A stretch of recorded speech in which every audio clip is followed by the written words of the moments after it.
বিড়াল ভালোবাসে না এমন মানুষ বিরল। তবে এই আদুরে প্রাণীটিকে পালন করতে গুনতে হয় হাজার হাজার টাকা।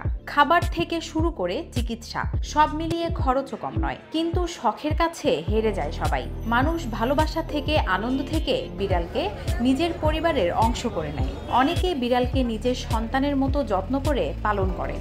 তাই বিড়াল একটু অসুস্থ হলেই ছুটে যান প্রাণী বিশেষজ্ঞের কাছে।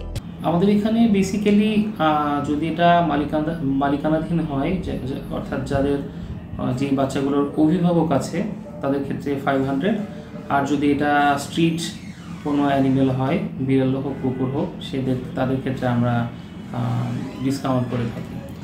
অনেক ধরনের রোগী বেশি হচ্ছে, বাট ইদানিং আমরা যেটা দেখতে পাচ্ছি ফেলাইন প্যানলিউকোপেনিয়া, নর্মালি সবাই যেটাকে ফ্লু বলে থাকে, এটার সাথে সাথে আপনার ফেলাইন ইনফেকশাস পেরিটোনিয়াইটিস এটারও প্রাদুর্ভাব দেখা দিচ্ছে।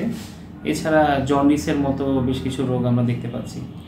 আচ্ছা, তো ভাইয়া আপনার কি মনে হয় বিড়ালের চিকিৎসা কি ব্যয়বহুল? অ্যাকচুয়ালি এটা দুইভাবে বিশ্লেষণ করা যায়।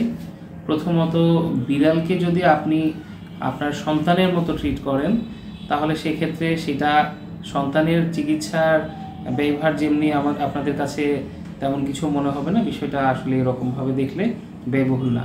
কিন্তু যদি আমরা এইভাবে চিন্তা করি যে না, বিড়ালের চিকিৎসার জন্য প্রতি মাসে আমাকে এত টাকা রেখে দিতে হচ্ছে, তখন বিষয়টা আসলে অন্যভাবে ভাববার বিষয়। তো আমি যেটা মনে করি যে বিড়ালের চিকিৎসা, বিড়ালকে যদি আপনি প্রপার টেক কেয়ার করতে পারেন, তাদেরকে সেইভাবে লালন পালন করেন, বিধিনিষেধ যেগুলো আছে সেগুলো আপনি যদি মেনে চলেন, আমার মনে হয় বিড়ালের চিকিৎসা করার চেয়ে ওর পরিচর্যার দিকে বেশি যদি সময় দেওয়া হয়, তাহলে বিড়ালের চিকিৎসা ব্যয়বহুল হয় না। আচ্ছা, তো ভাইয়া বিড়ালের তো বিভিন্ন ধরনের সার্জারি হয়ে থাকে, তো কোন সার্জারিতে অনেক বেশি কস্ট হয়ে থাকে? কস্টিংটা কোন সার্জারিতে বেশি হয়? সর্বোচ্চ কত?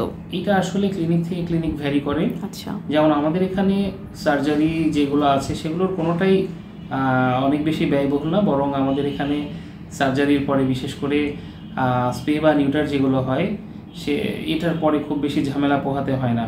তো আমি যেটা দেখি যে স্পে নিউটার আমাদের ক্লিনিকগুলোতে সবচেয়ে বেশি এটার পেশেন্ট দেখতে পাই।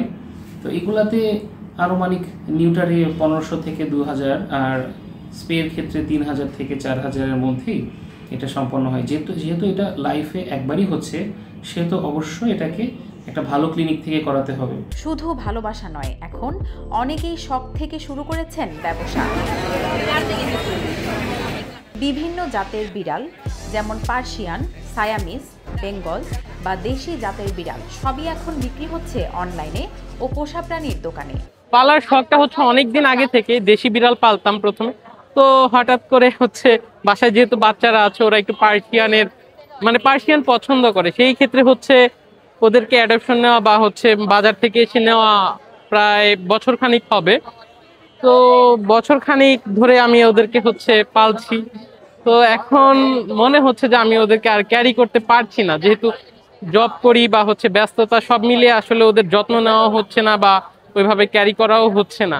তো এই কারণে আসলে আমি একটা ভালো ফ্যামিলি দেখে ওদেরকে অ্যাডপশন বলেন বা যেটাই হোক, ওদেরকে একজনের ভালো কারোর কাছে আর কি দায়িত্ব দিতে চাচ্ছিলাম। আমি যেইভাবে ওদেরকে সন্তানের মতো পালন করেছি, ওনারাও যেন এইভাবে পালন করতে পারে। তো এইরকম একটা ফ্যামিলির খোঁজে আর কি এখানে আসা।